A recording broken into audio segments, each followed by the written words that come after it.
So welcome back to Third Age Reforged and to another battle replay, and today we're going to be having a 4v4 on the map Easterling Camp, which is another one of those new sort of field battles that have been added to the game in 0.97, which are a lot more interesting than some of the field battles that have come before. There's a lot more terrain, there's a lot more flavour to the map as well, with these large encampments as two armies will face off against one another. It's also a good versus evil battle. It is worth saying before I get underway, a lot of people have sent me stuff recently and they do really want me to show it, and I will. I'm trying to work through the battles in sort of as good an order as I can, while keeping things fresh as well. So, you know, for example, I know that Lango has sent me a battle that he really wants me to show. Jane wants to send me a siege battle that he really wants me to show. Don't worry, I am going to get to them.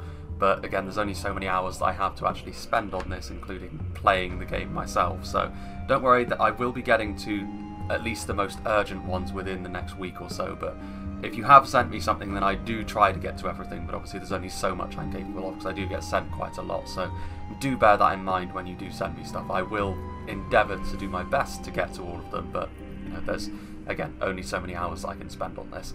Speaking of which, this is a battle that I was in and that we're going to be seeing from my perspective, and this is obviously, I bumped this one up to the top because lest people start accusing me of not actually playing the game myself. And also it was a good one because this is a map that we haven't actually seen before, at least in my replays, the Easterling Camp, and it was also a battle that didn't perhaps work out in the traditional way that a 4v4 field battle works out in. It's a little bit more dynamic than that, with a lot of shifting as the battle goes along, and it is also good versus evil, as I said, which a lot of people do tend to like. So I'm going to be playing as the Kingdom of Gondor here, down on, well, on the right hand side of the minimap as we look at it from our screen, although the left hand side of it as I was playing. And I was facing off against Harad, I knew I was, so I tailored my army to fit with that. I was actually originally going to go for a more aggressive Gondorian composition, but against Harad I didn't really feel like it was worth the risk, because when you're going up against the amount of armor piercing that Harad can bring to bear, including the Mumakil, and of course their javelins, like the Demons of the Desert in particular, I didn't really feel like it was a good idea, because Harad, it's a pretty rough matchup for Gondor. Harad have got a lot of tools that are good. That is also true the other way as well. Gondor do have the tools against Harad, but I do feel as though Harad, it's a difficult matchup for Gondor to really get the best out of a lot of their stuff with, but I did tailor my army to try and do that, and I've gone for 2 units of archers, and they are both marksmen of Caer Andros, and the reason for this is because they have superior range to even basic archers, so they'll be able to outrange pretty much everything in the Harad roster except for their very best archers. Also, they have armour to the extent where if the Haradrim want to defeat even one of them in a skirmish fight, they're going to need to invest an awful lot in their archers, to the point where if they do, my infantry should be easily able to overpower them. And also, you know, if Harad do go for a full infantry rush and I'm not really able to get the most out of my archers as I would like to at range, the marksmen of Caer Andros are also quite accomplished in melee, as they pull out their long swords and they make pretty decent makeshift heavy swordsmen. And as you can see, I put them up here on this higher ground to give them even more range, and they're already in range actually of the Haradrim front lines, and to make it so they can't just go right up the front, they're going to have to go around to give them a little bit of extra cover. And the other unit is in behind here as well, but I do end up moving it over to the other side, just so that I can put it on that hill over there to give me a bit of coverage across the map. A couple of units of Citadel Guard as well. Now, the armour piercing may not be the most useful thing against the Haradrim, but I did want to bring them because they are very, very good against cavalry at zoning them out, and also just their stats in general are very nice as well. And let's not forget as well that while I may be facing off against Harad in the early game, as the battle goes along, I may end up having to face other units as well. And I did want to go for a lot of quality infantry here for Gondor, because I didn't go for any cavalry units at all. I wanted to be really the infantry powerhouse and really dig in a defensive position. I'm usually more aggressive, but I felt as though against Harad my best bet would be to try and really dig in and make it difficult for them to get into a position to use their javelins, their fast moving lancers, and all their other armour piercing units if possible. And the Citadel Guard will offer me a good means to holding this high ground over here with their spears from the front. I do also have a unit of civilians who are hiding because I had just enough money to help bring them along as well, so I can just use them to get behind enemy lines to go after skirmishers, or potentially to plug a gap in the line if I don't cover my bases as well as I should. I've also got 1 unit of Pelagia Marines, and this is kind of a necessity against Harad, because Harad are one of those factions where they have a unit that you need to prepare for just in case they bring it, and that is of course the Mumakil, because if you have no defense against the Mumakil, they can run right through your line, so you need some kind of unit to sort of specifically deal with them.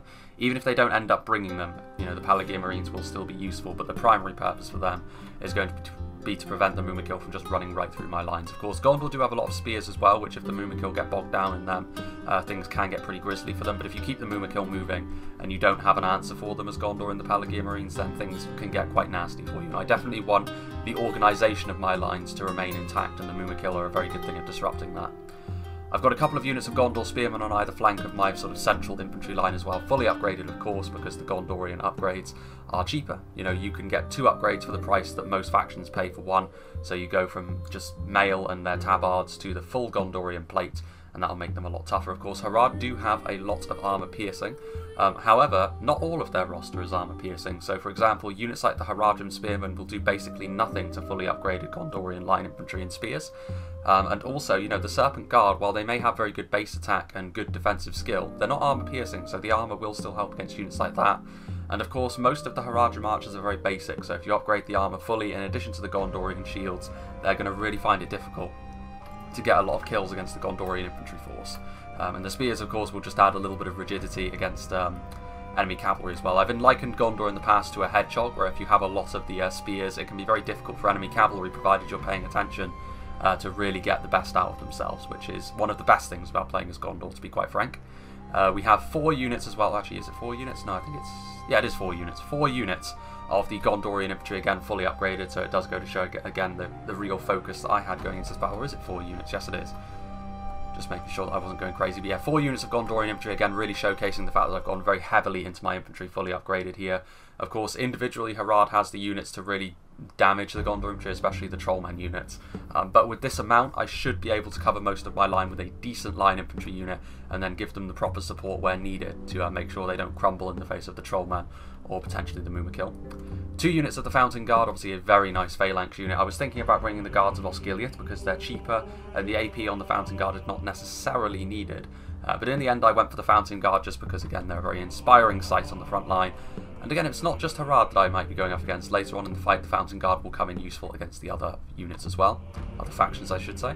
2 Raven Helms of Caer Andros, which I brought them over the Axemen of Lasarnak, of course, because AP is not terribly useful against Harad. But the very high defensive skill and base damage of the Raven Helms will be. You know, this is definitely the sort of unit that the dismounted Serpent Guard in particular will not want to go head to head with. Of course, again, the Trollmen units are still going to be a bit of a problem because of the multiple HP and also the armour piercing. The main thing about the Raven Helms, of course, is they have big defensive values, but a big chunk of that does come from their armour, so that is worth bearing in mind as well. But they should still be a good pick against the Haradrim. Gondor Spearmen, of course, and then my General's Bodyguard, the Nimlothian Honour Guard. So obviously this is definitely still my favourite of the Gondorian General's Bodyguards, because, you know, armour piercing spears, big shield value. They're also the cheapest of all the Gondorian General's Bodyguards as well. They may have lower base attack than the other 2 on account of them being spears, but the armour piercing in most cases more than makes up for that, as well as all the benefits that spearmen have as well. It makes sense that this is the best Gondorian General's Bodyguard, but I really don't see the benefit to bringing something like the Wardens of the White Tower over the Nimlothians, maybe against the Elves, but even then I'd be more tempted perhaps by the Vanguard of King Elisar. Then, the steadfast Gondorian ally Rohan, going to be played by Steel Can today. Rohan got some Riddermark skirmishers over here. Again, a very important unit, I think, for Rohan, because it's the best unit of anti-cavalry cavalry they have in their roster. They throw their javelins, and then they pull out those 2-handed axes in melee. They are by no means one of the best melee cavalry units in the game, but they are still a very useful tool for Rohan to achieve a bit of cav superiority. We've also got the Red Shields of Erkenbrand. Now, this is a very strong unit of melee cavalry. You know, they have their swords and shields, of course, and they're also a very tanky unit of bow cavalry to boot, and they are going to be offset by Mordor today. But in this case, actually, we have some more cavalry on the other side in the shape of the Riddermark cavalry, so some sort of very basic lancers for Rohan. Not as good as the Aerid, but not as poor as the Eastmark Riders. But it's a more infantry-focused Rohan than perhaps you would expect, which is actually a good thing, because I've been meaning to show off a bit more of an infantry-focused Rohan myself. So we'll see how well this does. Now, the Shield Maidens of Rohan, huge base damage on these axe throwers. Very, very good. Like, one of Rohan's main weaknesses, you could say, is the fact that they don't have any phalanx units of their own. So enemy pikes and halberds, if you let it get into just pure melee, the phalanx can be a bit of a problem. But this really is the ultimate phalanx killer of a unit, because axe throwers will absolutely devastate pikemen and halberds if they get a few volleys off because of their very high base damage. They may not be armour piercing anymore, but believe me, that doesn't matter. The axe throwers still very much have a place in the meta of the game. Certainly javelins do, and the Rohirrim General is going to be today in the Medicelled Guard. Another very useful unit because my Pelargir Marines are on the other side, and he may have to worry about the Mumakil himself. And the Medicelled Guard have the Throne trait, which means they are a very hard counter to Elephant class units like Mumakil and Chariots. So they are going to be something the Harajim need to worry about, as well as, of course, the forces of Mordor across the way. The central infantry line, made up of a combination of the Riddermark Axemen, which are of course the Rohirrim basic shock infantry. Bit of a shield value on these lads, maybe not the best armour, but even so the AP is going to be very nice against a lot of what Mordor has to offer, and they're being backed up by Riddermark Spearmen, which of course are the sort of middle ground spears once again, not as poor as the Eastmark Spearmen. You know, they may have javelins, but in melee they are very poor, but they're also not as good as the Westmark Spearmen. And then just in behind them, we have probably my favourite unit model in the game, along with the Red Shields, of course, because they share the same unit model. The Westmark Marshals, very, very good unit of AP Axemen. And of course, you know, they also inspire nearby units, so that's going to be very useful for the Rohirrim front line. But an interesting army, to say the least. We'll see how well Rohan gets on with that. And then over here, we have Narcissus playing as the Dwarves of Erebor. And Erebor, you can see immediately, they are actually wheeling around to come this way. A lot of the units are actually hiding at the moment, which is due to the terrain over here. But the plan here, I think, was for Erebor and Cardland to actually shift around here and sort of use some of the terrain over here to try and really dig in, because, of course, my army is very defensive in nature, and even Rohan, with more infantry, with that hill in particular, is going to be able to really dig in as well. So the Dwarves are going to sort of shift over here to try and guard the flank. Cardland, however, hit the deploy button before they were ready. Well, Cardland accidentally hit the deploy button too early. So they actually are going to have a more difficult task to actually get across here, but we shall see. It's difficult to see a lot of these hidden units, but of course a lot of Ironfoots. There's going to be some elite infantry in here as well, because of course that's what the Dwarves are all about. A lot of Ironfoot pikes, Ironfoot halberds as well, some Ironfoot crossbows and the Blackblock engineers, so a lot of crossbow contingent for Erebor, of course. Very useful backup, in particular for Rohan, because Rohan have got a lot of good damage on their infantry, but they're perhaps not as survivable as the Dwarves. So we'll see what the Dwarves are going to do, because they may need to come to the aid of Cardland, because Cardland, of course, hit the deploy button before they were ready. There's the Ironfoot Hammer Guard over here, who will be able to give them a hand, of course. But here on the front line, we do have these Greenway Garrison Footmen, who, obviously, the plan was for Cardland to sort of go back to the sort of rear of the map and then retreat along its edge to sort of take up a defensive position. But as it is, they're going to have to engage in a fighting retreat, because the enemy are going to be right on top of them very quickly. So we've got some Greenway Garrison archers over here as well. We know what Cardland are all about. They've got some good, numerous cheap units, which if you back them up with morale buffers are going to be very good, you know, over the long haul. Cardland, however, their main strength comes in their crossbows, their Minhiriath sharpshooters with the AP and melee, and then of course the Minotaur Romen gatekeepers as well with their full plate armour, halberds in melee as well, very strong crossbows. And again, we're seeing Cardland, so Cardland must be popular in this patch, because I keep seeing them, and in spite of the fact that people keep saying their morale is not great, people keep playing them, and I do think a big part of that is how strong their crossbows are. We also have the Wardens of Tir Gorthad, again the morale buffers that Cardland often need, and this is most certainly one of them.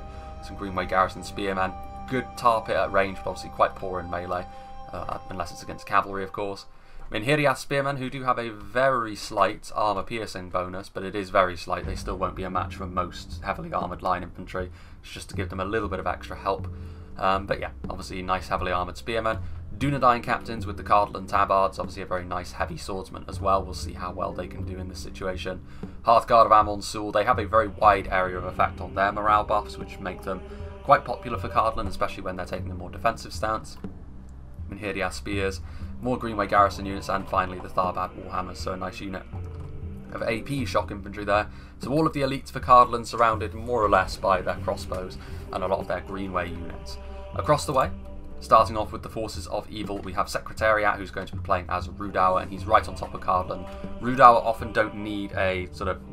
You don't need to give Rudour an excuse oftentimes to move forward quickly and aggressively, and considering that Cardland are a bit out of position with the strategy being what it is, Rudour will almost certainly be moving forward fast. He's gone for 2 units of Rudour marksmen, a lot of ammunition on them, but they're not the best in a skirmish fight just because of their low armour and the fact that, you know, they can be outranged quite easily by higher tier archers. But fortunately, you know, oftentimes Cardland will go for their crossbows over their archers, so perhaps the Rudour marksmen don't have to worry about that. And of course Cardland will be trying to sort of scramble to retreat as they were meant to, so maybe Rudour can take advantage of that with some pot shots as they retreat. Rudour swordsmen, there's nothing too special about them, but they are quite high in numbers, as well as being sort of the workhorse on the front line for Rudauer. They're the units which help pin the enemy in place for the true damage dealers of Rudauer in their axe throws and their javelins to go about their grisly work. So very much the workhorse of the Rudauer line. In addition to, of course, the Rudauer clansmen performing a very similar role, albeit as spears. They've got their armour upgrade as well as their big shields. So they make a very good tar pit for enemy ranged units as well. And obviously their spears mean that they can form shield wall, potentially push through lines, but also potentially zone out cavalry. So a very nice all-purpose unit here. Not overly expensive, these two units as well, which is one of the things I do like about Rudauer. The Attenmore's Troll Hunters are a unit you'll see pretty much in every game against Rudauer because they have heavy armour, which is something which Rudauer tend to lack, but also their spears in melee so they can zone out cavalry, but of course the main reason is their javelins. Very, very powerful. Javelins are a big part of how you go about your business in 0.97, and Rudauer in particular are very reliant on their hand-thrown projectiles. So yeah, the Attenmore's Troll Hunters will be able to do devastating damage if they get into a good position. Granadine Pikemen, someone sort of mentioned how the Granadine Pikemen, how are they able to go toe-to-toe with Guards of Osgiliath? It's because they're an elite pike unit. They are the Rudauer equivalent of the Wardens of Tir Gorthad across the way. They are a good pikeman. And technically speaking, they always were. They always were this good. In the last patch, they were a real bargain at 650 florins, because they would be at least on the level, if not stronger, than Uruk-hai pikemen. So, the fact that they are now what they are is good. They obviously buff morale. They've also got those shields, so they're not quite as vulnerable as most other pikes. Very, very good unit all around. I'm a big fan of the Granadine pikemen. So you definitely need to think of them as a more elite unit than I think most people do. And then the Witch Realm Slaver is obviously a very nice unit of AP shock units. And then the Rudauer Cavalry Wing, consisting of 2 units of Coldfell Maidens. Obviously they're spear cav in melee, so they'll be able to go toe-to-toe with a lot of other cavalry units, as well as being javelins at range. Very similar actually to the Rohan Riddermark skirmishers, albeit maybe a little bit less good against cavalry in melee, but they do have a bit of a better charge to make up for that. So yeah, the Coldfell Maidens, I really love their new unit model as well. And then of course, Granadine Nobles with the General, very, very strong unit of knights. And the Hammer Guard are the only unit of knights that we have on the other side of the field, so the Granadine Nobles perhaps will be able to get a little bit more effectiveness off than maybe they were expecting, considering Rohan have gone more infantry heavy.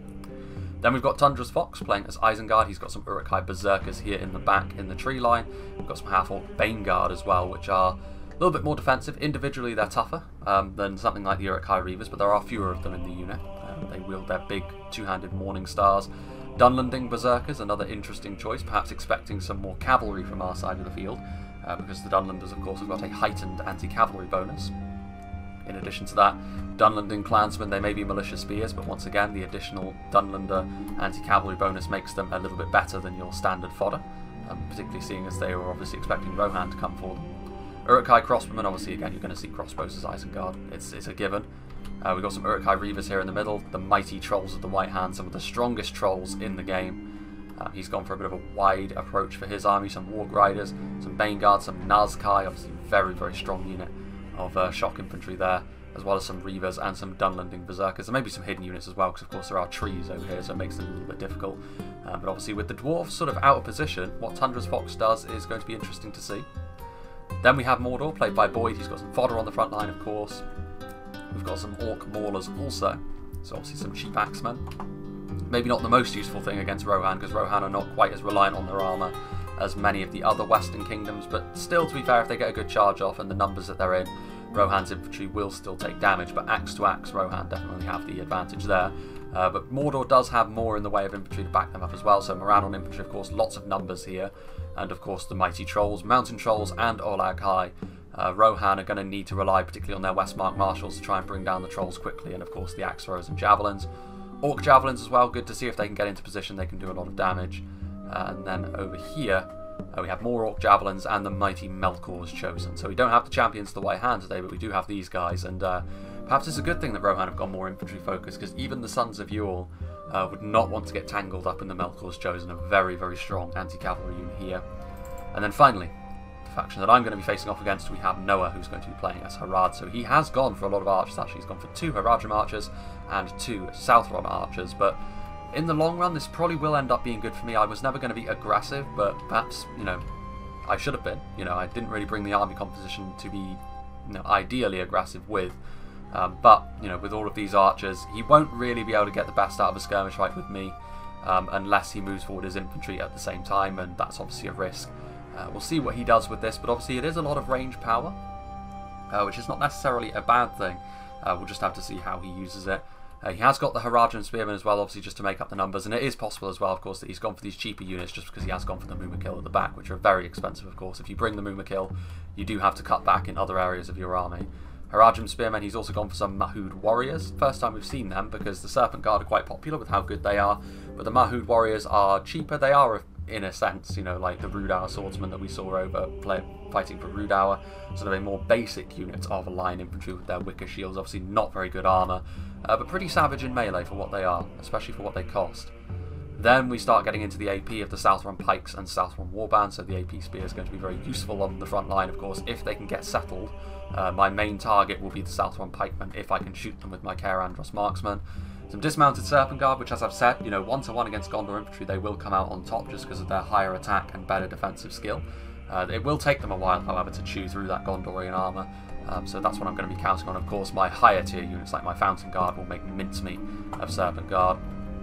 Trollmen, very unsurprising to see them, of course, ideally suited for fighting the Gondorians, really. And then some Mumakil, and finally back here, we do have some Serpent Guard as well as some more Serpent Guard. That's where the General's going to be, actually, so again, that just goes to show that that probably would have been the Black Serpents if they had the money, but the Mumakil eat into your budget quite a lot. So without further ado, let's begin. Bit of an elongated intro there, considering things, but obviously, you know, when you're in a battle, I did feel the need to justify my choices and my thoughts. You can see that immediately the Marksman of Caer Andros is going to shoot and Haradrim are going to pull back. So seeing this, I immediately realised that Harad were not going to be eager to engage me from the front, and having scanned over their army, I realised why. It was because their infantry strength, while they did have some good units in here as well as their Mumakil, they didn't have the brute force to just smash through my line, nowhere near. So in the end, my infantry sort of composition has helped me a bit, because it has sort of blunted the jaws of Harad, as it were. Definitely made it a little bit more difficult for them. So with that, I am actually going to start making the decision to siphon off a few of my units to help my allies, because Harad, I can afford to send off a couple of units of infantry if need be, especially if Harad are going to be not too eager to move forward. Rohan are also sort of in a bit of a staring contest with Mordor. The Rohirrim are also going to start poking and prodding at the Mordor lines with the red shield sort of free to move forward. Rohan haven't brought any archers, but Mordor haven't really brought any either. So really the red shields are going to be able to move in and do what they do best. But yeah, Mordor are not too eager to move forward either, because Rohan definitely have a terrain advantage, and if Mordor move forward, they will need Harad to move with them, and of course Harad really don't have the strength to do that. Erebor moving into position, the Ironfoot Halberds, all of their units moving across.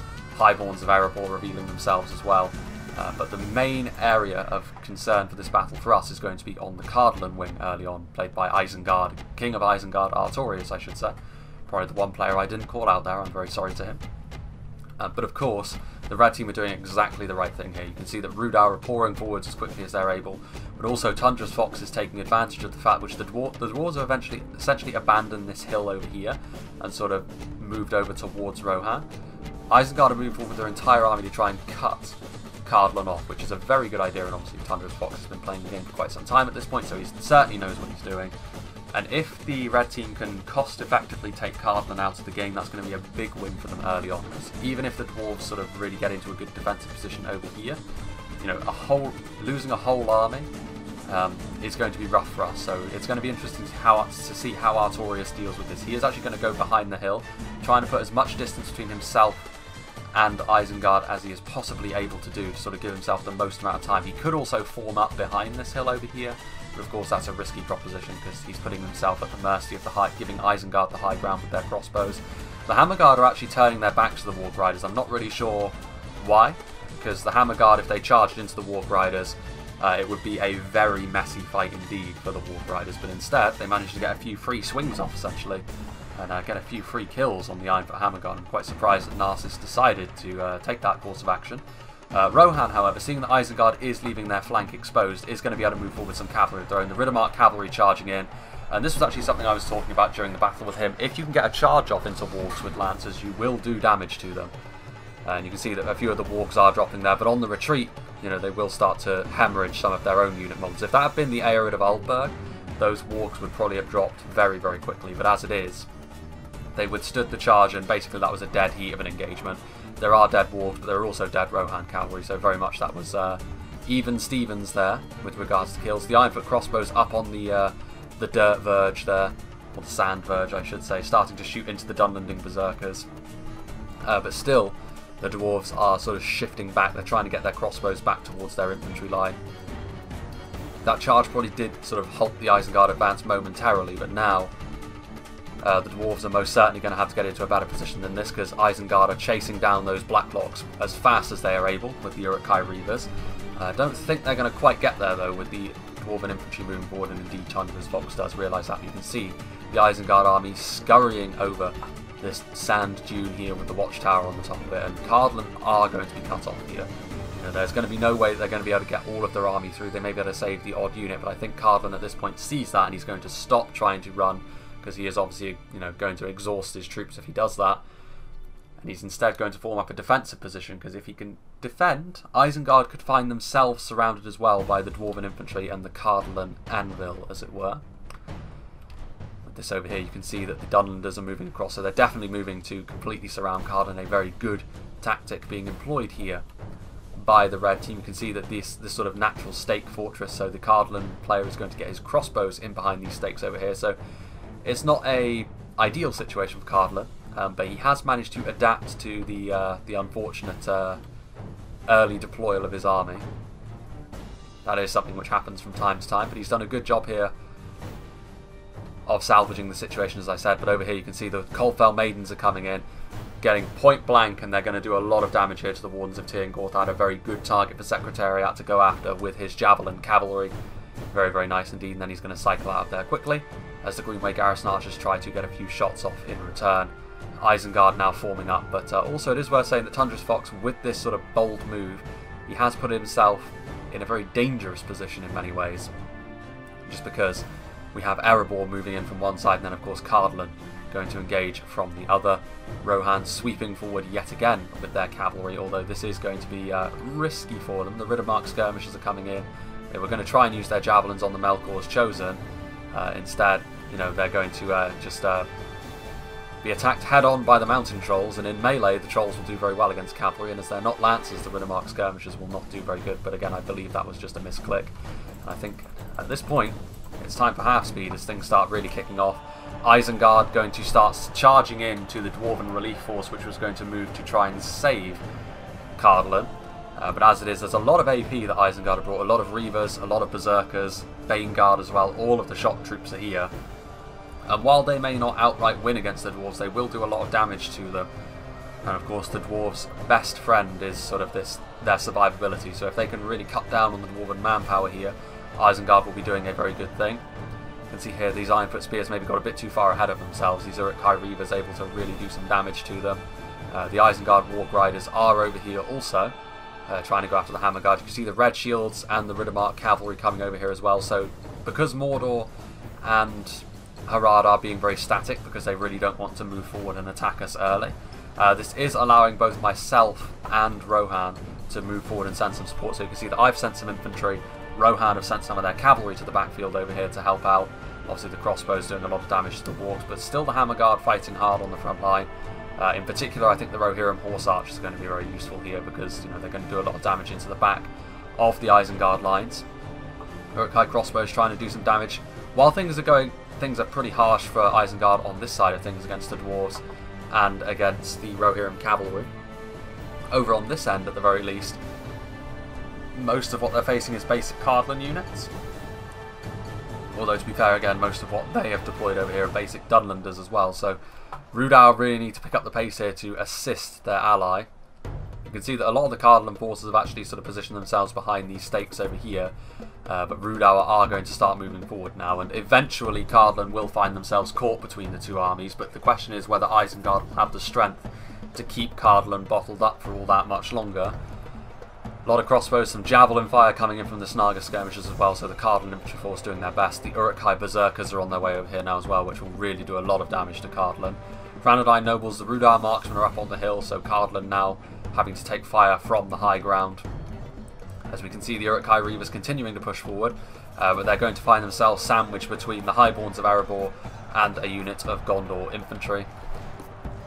So a sort of pit fight going on here. The AP will be useful against both of these units, especially the Gondor infantry, but overwhelmed by quality here is going to be the problem that Isengard are going to run into. The Trolls of the White Hand are going to move forward, and the Rohan cavalry is going to have to be very careful here about how it chooses to engage, because they don't have anything that's going to be capable of killing off the Trolls of the White Hand too quickly. They could try and charge in with the Riddermark cavalry, which actually I did advise the player to try and do that with, but the Aerid of Aldburg they are not, so they may not be able to do as much damage as you would like, but charging into Trolls is one way that you can do a lot of damage to them, because obviously off the charge, cavalry is capable of doing a lot of damage. And you can see that they do manage to kill off a Troll there, which honestly is pretty worthwhile. The Riddermark cavalry is going to have to cycle out pretty quickly though, as the Trolls of the White Hand will start to clobber this cavalry in melee. Down here, this is where the vast bulk of the Dwarven strength lies. You can see that there is some routing crossbowmen over here. The Dwarves are holding a very strong front line here though. But the Nazkai are on the front line, so it's certainly not going to be something the Dwarves are going to have all their own way. But certainly the key here is how quick Rudauer can be. Rudauer need to be fast, otherwise Isengard is going to start to struggle. But Rudauer are now arriving on the front line, and Cardland really starting to struggle, with Rudauer swordsmen and marksmen starting to lend some support to the Dunlanders that were holding this front line over here. Very nice indeed. You can see over here the Warg Riders of Isengard starting to put some pressure on Rohan's line as well, but perhaps this is a little bit ill-advised. Purely because the Riddermark cavalry are over here. You've also got the two units of Riddermark cavalry, but the Wargs, there isn't the numbers, and also they're a little bit isolated, so they're going to break. Rohan is going to be just fine in that situation there, as Rohan's infantry continues to hold the line. But this is where things are going to start to get a little bit more interesting, as Mordor is starting to mobilise. I think seeing that, if they continue to just sort of sit back, then myself and Rohan are going to be able to send more and more troops over here to help crush Isengard, and then obviously help hold the line against Rudauer. If they move forward, however, they will at least be able to engage us, and Mordor, with all their trolls, could have the brute force to do a lot of damage to the Rohan infantry. And of course then you've got the Haradrim, who are going to try and send their archers up first, but of course the Caerandros marksmen are going to be very easily able to skirmish with them, so really if Harad are going to move forward, they're going to have to do it with their infantry. But of course, fortunately for me, that's where I've invested most of my strength as well. On the front line here, we can see the Uruk-hai Berserkers are now in melee, but they're actually surrounded. I'm actually surprised they're losing this fight. It must be because of some range support they're receiving. And here they are, sharpshooters here in the backfield. You can see the Riddermark cavalry and red shields also joining them, trying to get away, I would presume, from the Trolls of the White Hand. Here, though, this is going to be a very bold move by the Ranadine nobles as they charge into Greenway Garrison footmen. That is a unit of pikes. That is going to cause this front line to start wavering, but those Ranadine nobles are going to need to get out of there quickly, lest the pikes kill them off very fast. They did actually manage to break the Greenway Garrison spearmen, but the footmen, I think, yeah, they're broken as well. So it was a very risky move, but that could be one that pays off, as this Cardland front line is now looking very weak. And that could be what Rudauer needs to try and help bail Isengard out, because Isengard is still very much the ones who are struggling the most of the red team. They definitely did the right thing trying to cut Cardland off, but they're going to need the help of their allies now to make this stick. Speaking of which, the Trolls of the White Hand are going to collide with the back of my Gondor infantry, and of course this is a fight that the Trolls of the White Hand will absolutely monster. Trying to move in support of the Dwarven infantry here as the Dunlanding clansmen break, but now that the Trolls are in town, the Gondor infantry will really start to struggle. Over here, the Ironfoot Hammer Guard trying to really charge Isengard into oblivion. Isengard have definitely been the sacrificial lambs of their team, but they performed a vital service as now Rudauer is coming forward, and they are going to do a lot of damage to Cardland, because Cardland don't have the quality on the front line to withstand Rudauer here. Coldfell Maidens, swordsmen and clansmen moving forwards. I mean, here the sharpshooters are going to do their best to do damage, and they are going to get a lot of volleys off onto the Coldfell Maidens. But Cardland are going to be in some substantial trouble here, as the full weight of the Rudauer army continues to move forward, and they continue to get wiped away. So, in many ways, Isengard may have fallen, but Cardland will eventually fall as well. It's all about how many kills we can get, how efficient we can be. But now, this engagement is going to begin over here. Mordor have arrived on the front lines against Rohan. The Shield Maidens trying to get some kills there, but the Olag High very much going after them. The Westmark Marshals engaging with the Olag High. Numbers are definitely going to be Mordor's best friend here, because the Riddermark Axemen, while they are very good in terms of damage, they're not the best at keeping themselves alive with the lower skill that Axemen tend to have, as well as the armour of Rohan not being up to the level of, for example, Gondor's Axemen. But they will still at least be able to do a lot of decent damage. It's all about whether Rohan can get their javelins and their axe throwers into a good position to start raining death down upon the Mordor position, as more Moran infantry arriving on the front line now, albeit they're going to be engaging with Westmark Marshals, which is not going to be great for them. Riddermark Spearmen also arriving on the scene. What have we got going on over here? Riddermark Axemen, they're actually being victorious over here. The terrain certainly helping them out a little bit. Black Legion of Barad-dûr on the way forward. Some Haradrim reinforcements. Now Harad are starting to move forward as well. Orc Maulers trying to get up the hill over here. You can see that I'm trying to send my archers across in support so that I can get up onto the hill here and give the Rohirrim some support with my own archers, because I already have the skirmish fight on the other side really tied down. I'm also sending over some Gondor Spearmen. Harad lagging behind Mordor a little bit, allowing me to send over a couple of units in support of Rohan. Not a huge amount, you know, 1 unit of Cair-Andros Marksmen and 1 unit of Gondor Spearmen is not massive support, but it should still be enough to make Rohan feel a little bit more comfortable about the situation. And of course, with all their AP, Rohan are going to be inflicting some grievous wounds on Mordor, in particular with the Mordor Moran infantry over here really getting smashed by the Westmark Marshals. But the Olag Kai here causing the Riddermark Axemen to break. This is a problem, of course. You know, the Olag Kai are definitely Mordor's best tool in this situation. Potentially very, very dangerous indeed. I've lost track really of the Melkor's chosen. The Temple Inquisitors are still running around, which is another very deadly unit of melee cavalry.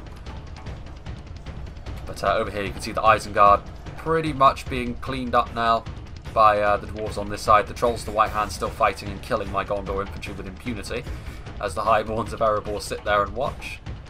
We have the Riddermark cavalry and the Red Shields moving across over there, as Cardlan are now very much being buckled by Rudauer. So it's been a very back and forth sort of fight in terms of the fortunes of it. You know, Isengard have obviously more or less been cleaned up, but Cardlan are now very much under the cosh as Rudauer's advance continues. Cardlan managed to hold their ground for quite some time, to be fair, perhaps longer than Rudauer would have liked. I mean, it is on half speed, but even so, with the strength they were bringing to bear, Rudauer may have hoped that they could get through faster than they have ultimately been able. Ettenmoor's Troll Hunters using their Javies, doing a lot of damage to the Hearthguard of Amon-Sul and the Manatar Roman Gatekeepers. But crossbow to Javelin, I think the Gatekeepers would win a skirmish fight there, very unorthodox skirmish fight as it may be. Still some Isengard forces left alive, sort of reforming, but the dwarves obviously able to hold their ground very much so within this sort of wagon fort that has been built.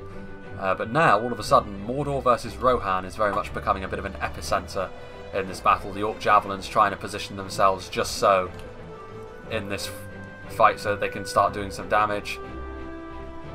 But you can see the Shield Maidens moving into position, and Mordor need to shut them down. The Olag Kai need to get into them, because if the Shield Maidens start doing damage, it's going to be a very tricky situation for Mordor to deal with. Mordor did manage to engage my Cair-Andros Marksmen to stop them from shooting, but of course, you know, they're almost as valuable in this situation as infantry as they are archers, so they're going to be just fine there. Some Gondor Spearmen also over here as the Haradrim begin their advance. Nimlothi and Honor Guard are going to come forward against the Southron Warband, a very one-sided fight indeed. And then over here you can see the Medicel Guard moving in over here. The Mumakil are starting to mobilise also. But now the fight between myself and the Haradrim is going to begin. Here in the middle I'm going to have quite a comfortable time of things. The Southrons may be AP, but against this level of quality and numbers, they're going to find it very difficult. The Fountain Guard are just going to absolutely monster them. Most of Harad's strength has been sent up here to try and capture this high ground. I've got my Pelargir Marines over here also. The Trollmen, as well as some Haradrim Spearmen, and a lot of Spearmen to be fair, as well as the Serpent Guard are going to move forward, as well as most of the Haradrim Archers are going to be shooting into this blob over here. But once again, the problem that Harad is going to have is just a matter of quality. The Trollmen and the Serpent Guard may be here, but they're not in enough numbers to really equalise this fight, and their basic units are going to be absolutely no match.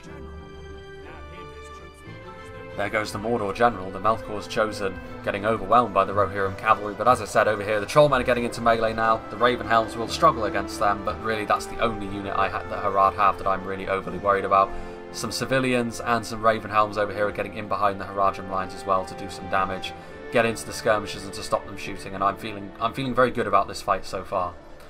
This, however, is a problem for me, because my Pelargir Marines are on the other side. The Mumakil are moving in, and my organisation is my best friend at this point. If I can keep my lines organised, I'm going to win this. But unfortunately for the Mumakil, they chose to advance through the avenue that had the Medicel Guard. And this is what a unit with the Throne trait can do. the highest tier javelins are absolute monsters against elephant class units. All the Mumakil dying in one volley, because when the Mumakil were moving forward I was actually worried. I was like, well, this could blow my organisation apart and that could be a real problem against all of these Haradrim units that are right here. But fortunately, you know, my ally stuck to the plan. He had his javelins over on this side, my javelins were also over here. The Mumakil are now gone, and that's going to give me a huge advantage against Harad. So now, things are looking good over here. Against Mordor here in the middle now, the Shield Maidens have been able to get into position as well, and they are now starting to shoot, and they're starting to do a lot of damage against Mordor. To be fair, the Black Legion did manage to get in behind the lines as well.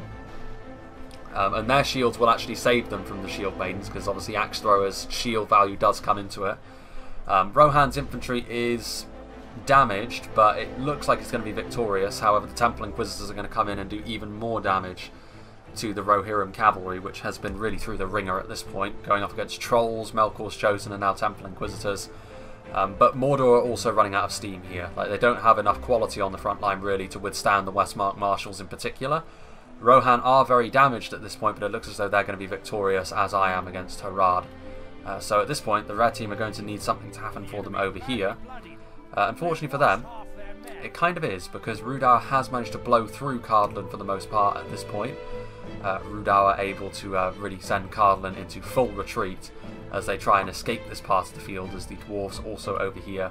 Some Greenway Garrison Spearmen. Also, I mean, to be fair, Cardland may very well still be sort of trying to retreat.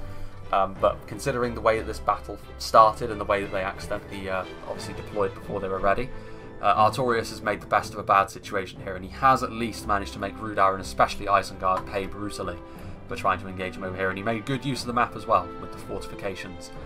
So that's good. But Rudauer still have a decent amount of strength to their name, and they are going to continue to move forwards. We also still have those Snarga skirmishers from Isengard still doing a decent amount of damage. Riddermark cavalry is still running around, and the dwarves too have taken some damage to Isengard, but the dwarves are still in pretty decent shape, to be honest. Snarga skirmishers still over there. Let's see what's happening over here now with Rohan. As the Orc Maulers continuing to fight on the front line, victory seems certain. They did manage to get into the Shield Maidens with the assistance of the Melkor's Chosen, so, you know, Mordor doing the right thing here, trying to shut down the Rohirrim skirmishers, because those Shield Maidens were absolutely battering his infantry for a little while there, and considering a lot of it was Orc Maulers, that's going to be ideal targets. And you can see there a full volley of axes hitting the Temple Inquisitors, a lot of them dying there, and again, unshielded. They may not be armor piercing, but the base damage on the Shield Maidens is significant, and loitering around near enemy lines when there's Shield Maidens around is a bad idea. The Temple Inquisitors need to be constantly moving to prevent a fate like that. And they're going to get another volley off, I think, and that might be enough to just completely dust the Temple Inquisitors. You can see that Rohan are starting to rout in several places. You can see the Black Legion actually holding up to things better than I would give them credit for, to be honest with you. And at this point, really, Rohan are going to be reliant on the quality of their Westmark Marshals to hold the line, and they are well suited to fight against most of Mordor's forces here. But is that going to be enough? We shall see. More Westmark Marshals over here. You can see the Mahood warriors fighting uphill into the Caer Andros marks, and you can see that, you know, for archers they've done very, very well for themselves in melee, and still looks like they're going to be victorious here. They may be up against only very basic units, but it does go to show the power of the Caer Andros marksmen in melee. But you can see here that on the front line I was utterly victorious, and this is where having a unit of cavalry or two would have helped me. You know, even a unit of militia cavalry, because at this point the only thing Harad really have left are their archers and their cavalry. And I really have, I'm forced to chase them down with my Gondor infantry, but fortunately again, bit of teamwork here as the red shields are going to move forward and start helping to chase down those Haradrim archers. There are still a few units of Haradrim on the front line as well. Ravenhelms, although they're getting targeted down again by Haradrim archers. My civilians at this point are routing. They're just here sort of holding up a lot of Serpent Guard. If those Serpent Guard had been on the front line over here, could have been a different story, because you can see that these Trollmen have just destroyed the Ravenhelms of Caer Andros on the front line. The Pelargir Marines, you can see there's a lot of them that are dead over here, and that's because they were charged by the Serpent Guard. I tried to move them out a little bit greedily earlier and shoot along this Haradrim front line, and they got charged, but now I've got some Fountain Guard looking after them. They may be heavily depleted, but these Javelins are still going to be very, very useful on the front line. And it goes to show, I mean, Harad didn't have the best infantry force they could muster, and I had a very infantry-heavy army, and they're still putting up a big fight against me over here.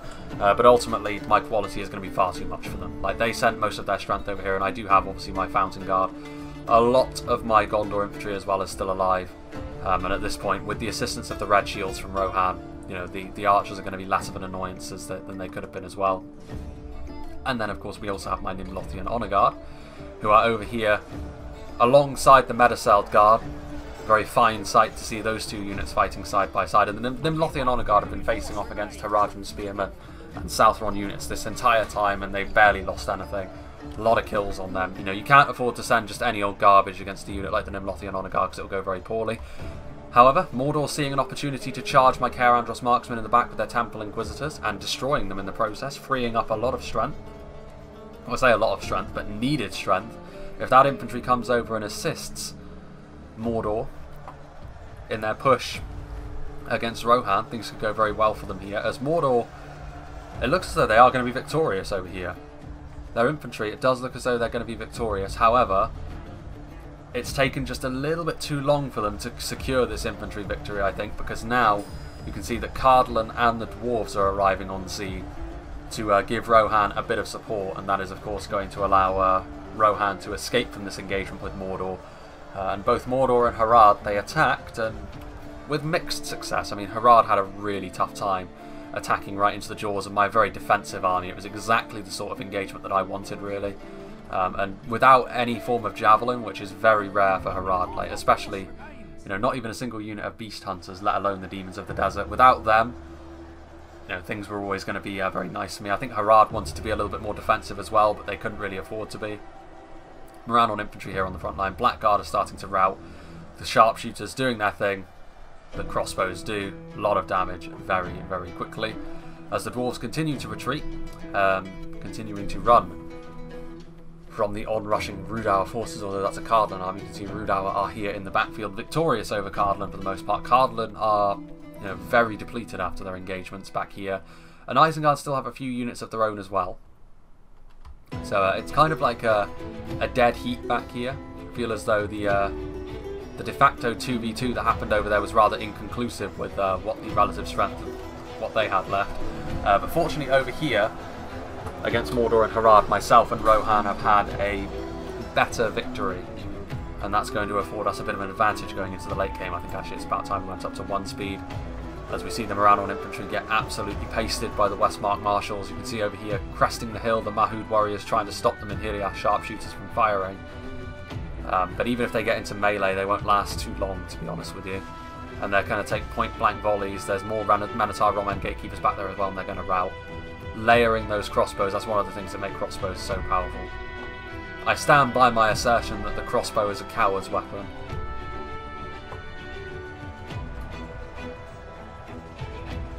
Trollmen of Harad, they're going to fight to the death on the front line, but you can see here, the strength is too much. There goes the Harad general. He decided to try and take an engagement with the Red Shields, but the Red Shields as melee cavalry, they actually had a lower man count than the Serpent Guard, as well as taking a charge from them, and they still came out on top. So it does go to show that the Red Shields are a very accomplished unit of melee cavalry, doing very nicely here against the Serpent Guard. Still, the Haradrim archers trying their best to support what's left of their army. And Harad, you know, with their archers, if they do meet up with the main body of Rudauer's force in particular, because Rudauer is really the only one on the red team that has like a full army at this point. Isengard, Mordor and Harad all have sort of remnants of their army. You can see here Caer Andros marksmen, able to sort of go toe-to-toe with dismounted Serpent Guard, so it does go to show, really, how good the Caer Andros marksmen are in melee. And that's one of the main reasons why I would bring them, even if you're expecting like a full rush from the enemy. Always useful to have them, because if you know, you can use their bows and then you can use them in melee. Very nice unit all around. And you can see over here the Trollmen maybe blobbing up a little bit too much, sort of playing into Harad's hands a little bit there, but I really wanted to just kill the Trollmen off, make sure that they were all over and done with. Over here, victorious with some infantry and with my Fountain Guard and my Nimlothian Honor Guard, going to form up alongside Cardolan on this hill, as well as what's left of the Rohirrim. Dwarves trying to chase down what's left of Mordor, though I'm not really sure that's necessary. Mordor are routing at this point, and the Granadine nobles are out here. You really don't want to lose what's left of your Hammer Guard. The Hammer Guard have already been through the ringer in this battle as well, though. Snaga skirmishers, and you can see this sort of constant retreat that Erebor and Cardolan have been engaging in this fight so far has left them a little bit exposed at the back to this sort of harassment tactic from units like the Snaga. You can see that I've got some Gondorian Spearmen over here, just sort of trying to stop them from shooting. Allow Cardland to sort of get away unscathed, because a unit of battered spears is less important than the Minhiriath sharpshooters, although with their shields out I assume they're out of ammunition, so I probably needn't have bothered, to be honest with you.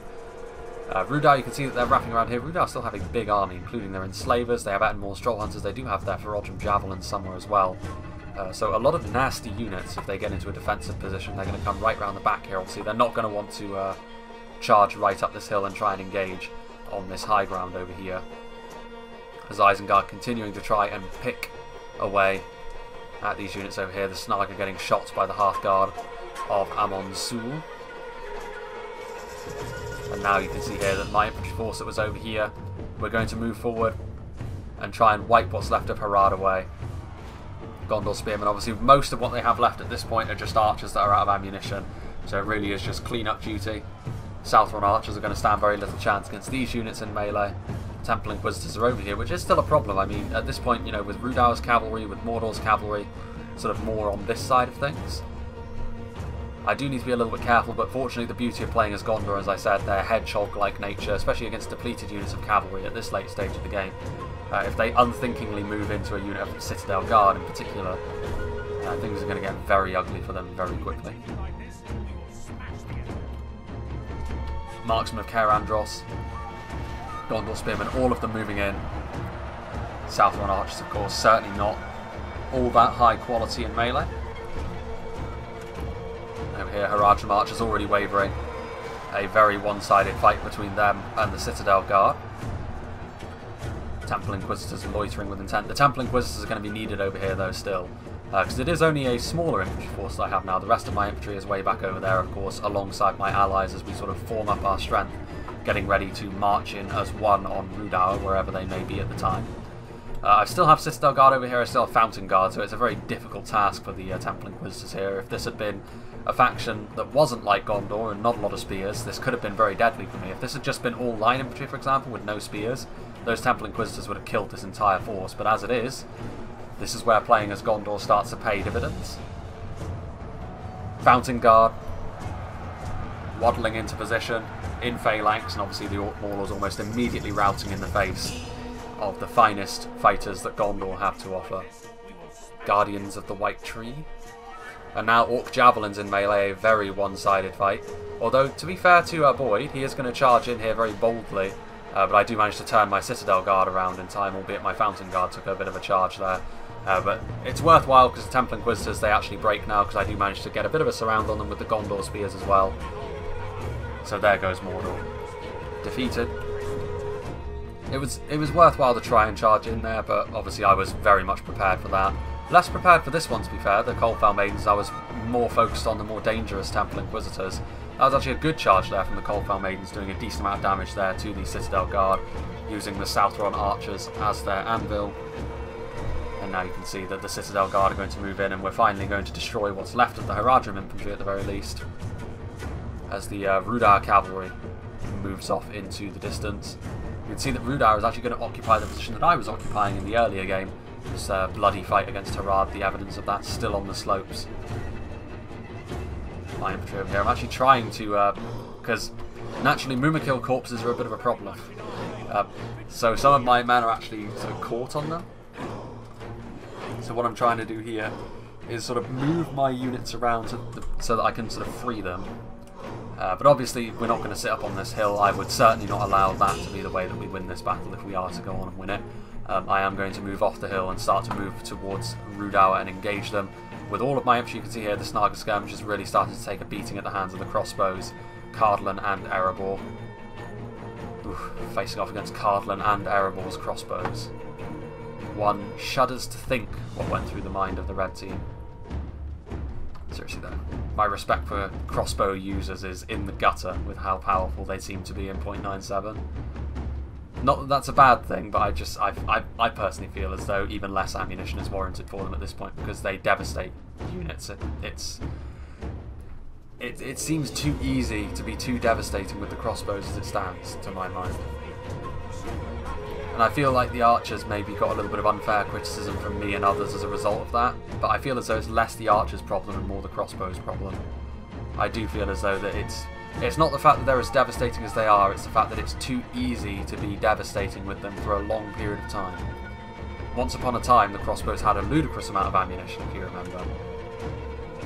But obviously it's different nowadays, but even so I do feel as though it does stick out somewhat. I feel as though the reason why Cardland seem to be so popular, it has to be the crossbows, because there's no other reason why Cardland would be as popular as they are. They have some decent facets of their faction other than their crossbows, but none that are quite so potent as them. Meanwhile, Rudar are going to bank up on this hill. It is going to be a bit of a final stand-like situation here, as we certainly have the advantage going into the late game. The only real hope that Rudar have is if they use their javelins to their fullest capability. There is still that skeleton crew from Isengard in behind our lines, which, considering we're now moving off this hill, they could move to occupy it themselves and try and get some shots with their very depleted Uruk-hai crossbowmen and Snaga skirmishers. Wouldn't be the worst idea.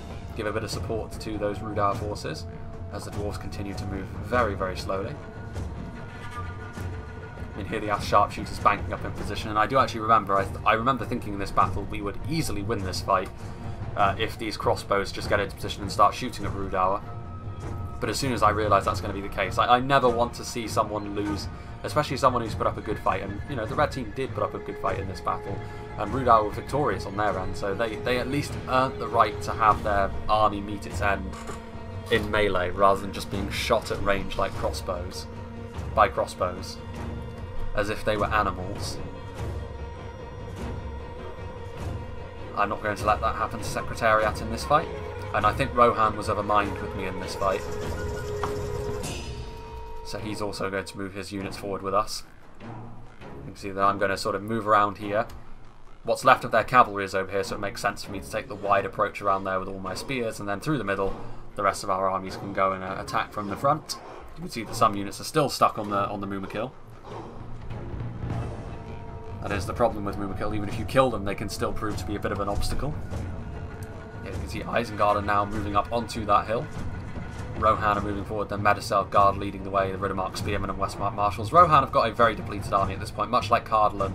They took some pretty heavy losses. The dwarves are still quite healthy, mainly because they've been clever about the engagements they've chosen, the dwarves. Unless they had overwhelming force, they were very reluctant to move forwards. They were, for the most part, retreating in this fight, to be honest with you, and it's ended up working out quite nicely for them. And my army's still pretty healthy as well, mainly because I got very, very favourable engagements against Harad, to be quite frank.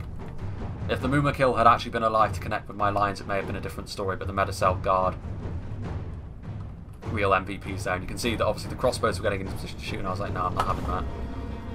We will fight in glorious melee combat. The Medicel Guard are also moving in, so yeah, you can see that myself and Rohan very eager to engage on the front line. Then Lofty and Honor Guard facing off against the upgraded Rudar clansmen. The quality discrepancy is simply going to be too much for them though. The Gondor infantry moving into position as well. Rudar Axemen revealing themselves, so a unit that's been hidden all this time pretty much. Completely fresh. The AP useful against me as Gondor, but in the end it's going to be the quality which is going to what does them in. Gondor Spearmen trying to run out to the cavalry, seeing as he's certainly got his mind focused elsewhere, trying to get his javelins into a good position. Witch Roman Slavers and Ranadine Pikemen. Ferodrum Javelins point blank into the Midhiriath Sharpshooters and Tharbad Warhammers. Very nice there against the Cardland forces. Witch Roman Slavers coming in here. But here you can see charging right up the gut. Westmark Marshals, Riddermark Spearmen, the Medicel Guard in here with their swords and axes. I kind of like the fact that they're using both swords and axes. I feel as though that's a really nice mix. And now you can see that the Rudar front line is starting to crumble where me and Rohan charged into it. They sent most of their quality actually over to meet the advance of the Cardland elites more so than anything else. I'm also going to send some units up and around this way just to surround the enemy. You can see back here that Isengard doing their best to get some more kills off as we move forward. I'm actually going to turn a unit of my Gondor infantry around because I'm just going to send them directly at the Isengard forces to try and draw their fire so that more important units aren't killed. It's very unlikely, you know, it's pretty much guaranteed at this point we're going to win. But it never hurts to maintain good practice. Ironfoot Warriors moving in, so finally the dwarves are also going to get stuck in melee. And that's really going to be that. The Franadine Pikemen are a very accomplished units of pikes on the front line, but they're not going to have the luxury here of having a dead-on engagement. And even if they did, the Fountain Guard are there, so it would still be difficult for them. Combined force of the Dwarves, Gondor and Rohan, piling the pressure on. Cardland, you know, they have very little left at this point, only really their crossbows. As what was left of their infantry got a volley at point blank really from the Reforged javelins up and around this side over here. You can see that their cavalry was reactivated to stop my flanking move. Gondor infantry and Citadel Guard. But obviously they're going to die in melee to Citadel Guard quite quickly. Forward come the Ironfoot warriors. Yeah, you can see here it's just overwhelming force at this point, scurrying over the hill. My Gondor infantry actually did manage to get into melee with the crossbows and Snaga skirmishers, which I was quite surprised at, to be honest with you, but here they are, doing the business, acting as the rear guard. And you can see now that a mad scramble to try and kill the Reforged javelins, really the last great target that we have left to go after. And you can see there my Gondor infantry and my Fountain Guard leading the way alongside the Dwarves here in the late game. What's left of the Rohirrim is also in here. Rudar marksmen routing, clansmen are routing, Franadine pikes are routing. And that's going to be pretty much it for Rudauer, you'd imagine. Gondor infantry going up and around the side, although really not needed at this point. Some Rudauer axemen returning from routing as well, but 80 of them shaken already. Wouldn't you be shaken if you were charging into that, if you saw that army coming at you, cresting the hill? Rohan and Gondor charging in. Medicel Guard actually taking the brunt of that charge, but managing to weather it very nicely. And that's then broken. That's Rudauer pretty much gone. And that's going to leave just the Isengard forces. And they did actually manage to, in the end, kill my Gondor infantry. There goes the Rudauer general. At the hands of what I would assume was a Citadel Guard. But with the Minotaur Roman gatekeepers coming over here, a little bit too late to save my Gondor infantry. But Isengard, amusingly enough, are the last Red Team army left alive, in spite of taking by far the most damage of the Red Team armies in the early game, out of necessity. Tundra's Fox just about surviving longer than his Rudauer ally. And there we go. Myself and the Dwarves having a decent amount of manpower left, Rohan and Cardland are very much not so, but I would still suggest that it was on the side with me and Rohan where the way that we defeated Mordor and Harad was really something. We had too much manpower in the late game then for Rudauer to really come back from, because the red team didn't play badly by any means. I do feel as though it was kind of a matter of composition over on our side. If Mordor had gone for a, less maulers, I would say, and more heavy duty infantry against Rohan, maybe it's hard to say really, because obviously the Westmark Marshals were definitely beasting it on the front line against Mordor, and units like Minas Morgul Chosen still wouldn't have been really ideal in that sort of situation. Nazgul could have helped, certainly. I mean, Rohan had very little infantry left. Mordor was very close to winning, and they could have won actually if not for Cardland's crossbows arriving when they did. But even so, a lot of damage taken by Mordor. And Harad, it was definitely a matter of composition. Like, their infantry wasn't terrible. I still would have gone for maybe some Champions of Nafra. I definitely would have gone for some Javelins as well. I honestly wouldn't have gone for any archers. I do feel as though Harad fell into the trap of maybe wanting to be way too defensive for what Harad are usually about. And if you try and engage in sort of a long, atrocious fight with Gondor as Harad, it's going to go badly for you. You have all the tools as Harad to do tons of damage to Gondor and make it very, very difficult for the Gondorian player. And Harad, unfortunately, played right into my hands in this fight. And that is reflected in the kill count, because I got a lot of kills, mainly due to my composition being very well suited to fighting Harad, less because of how well I needed to play. I actually personally feel as the MVP in this fight deserves to go to Rohan. Steel count. I feel as though the way that he used his cavalry throughout the battle to support his allies and also to shore up his own line was very, very useful. And yeah, it's obviously Cardland and Erebor were sort of engaged in that constant retreating motion that they were in, and they made the best of a bad situation, to be honest with you, especially Cardland. But yeah, good performance by all of us really. And it was a matter of composition, I think, which ultimately ended up deciding this fight. I do really like the fact that Tundra's Fox was willing to advance forward really aggressively to try and cut Cardland off, because I do feel as though that was the right move to make. It was just, in the end, he got sandwiched between the Dwarves. You could argue Rudauer may be a little too slow in supporting them, but that is harsh on Rudauer, considering that they did ultimately end up winning that fight quite nicely against Cardland's infantry. again, it's small margins sometimes which end up deciding these fights. Let's see what did the damage of my army though. A lot of kills from my Nimlothian Honor Guard, a lot of kills. Obviously they were up against primarily Arjun Spearmen and just basic Southron units for a long time, and they're obviously going to monster their way through them because the AP might not be so useful, but their massive defensive values the Nimlothian Honor Guard have in addition to multiple HP means that they're barely going to get scratched by basic Arjun units. My Citadel Guard as well, despite again the AP being their unique selling point, doing very, very well on the front line. Again, their defensive nature proving to be too much for the vast majority of the Arjun infantry that was brought. It would have been different if there was more Trollmen to deal with on the front line, because that was what ultimately did my Raven Helms of Caer Andros in. The Trollmen killed the one which I assume only got 30 kills because it was basically a sort of even fight between the two of them. The one that got 76 kills was one that I sent behind enemy lines, and I assume that they were focused down by archers. Maybe not the ideal sort of unit to send behind enemy lines, but based on the way the cards fell, essentially, that was the only choice I really had alongside my civilians, and they did their job, to be fair. You know, maybe not the ideal situation for the Raven Helms to be in, but they still helped out, certainly. Gondor Spearmen and infantry did okay. You know, they were very much just my workhorses on the front line. My Pelagier Marines did okay as well, considering they got charged by the Serpent Guard. They helped me win that front line engagement even more comfortably than I was originally. My Fountain Guard did very well. My civilians obviously got destroyed because I just sent them out against the archers to sort of distract them for a while, so they did their job as well. But I feel as though I was vindicated also in bringing the Marksmen of Caer Andros, because the one that got 257 kills, first of all, got a lot of kills on those Haradrim archers without, you know, taking really any losses in return. And then they also mucked in melee and started really helping against the Serpent Guard, which goes to show their strength in melee. This one that got 135 kills was the one I sent over to help Rohan. And they never got to use their bows at all. All 135 of those kills came in melee. And yes, it was up against basic Haradrim and Mordor units, but it goes to show how useful the Marksmen of Caer Andros can be in melee. And, you know, in the last patch in 0.96.1, they were way too expensive for what they offered. Now, though, I feel as though they are a real gem in the Gondorian roster, especially in this situation. If you expect to come up against a force, doesn't really matter if you expect them to bring loads of lower tier skirmishers or if you expect a full rush. They're always going to be useful, and that's what makes them, honestly, one of my favourite Gondorian units at this point in time. You know, I really do rate them quite highly. So a lot of good performances here, performances from the units that I was expecting. So very, very nice. The Westmark Marshals for Rohan, I hear, did very well as well. Good performances all around. Obviously, I don't need to thank anyone other than the people who played it with me, because damn have I had some bad luck with crashes lately. You know, this was pretty much the first showable fight which went from start to finish that I've had in like a week and a half. It's been an absolute nightmare. People have kept crashing. It's been so frustrating. And consider this a PSA.